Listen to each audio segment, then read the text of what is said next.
आज बारिपदा सहर निकटरे मर्मन्तुत सड़क दुर्घटना घटी जनकर मृत्यु हेबा सहित 8 जन गुरुतर होइछन्ति। तेबे एक सवारी भ्यानर पछपटे गोटे ट्रक धक्का देबारु रास्तार 15 फुट तलकू भ्यानटी खसी पड़िबारु एहिपरि दुर्घटना घटिथिला, जहाँकि बारिपदा सहर देई जाइथिबा 18 नंबर जातीय राजपथर असनजोड़ा छक निकटरे एहिपरि भयंकर दुर्घटना घटिछि।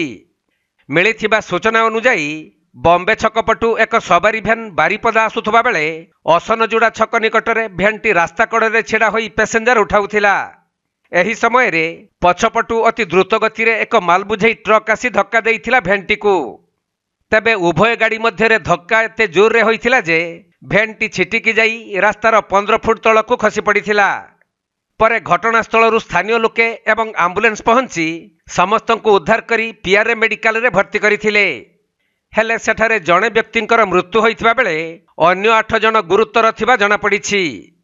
सेपटे दुर्घटना स्थल रे पुलिस पहुंची ट्रक ड्राइवर एवं ट्रक को अटक रखी तदंत करुछंती। बांगरी पसुरु छुआ को देखिबा पई हॉस्टल ले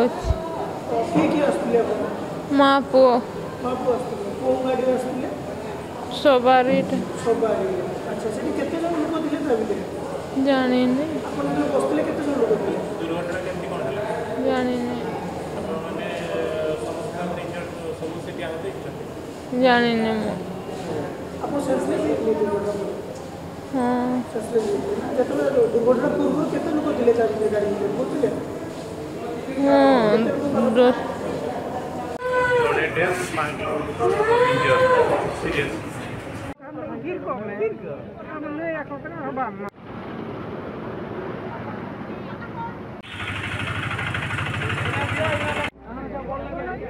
मयूरभंज जिला बारिपदारू दीपक पाणिग्राही रिपोर्ट, कोणार्क लाइव।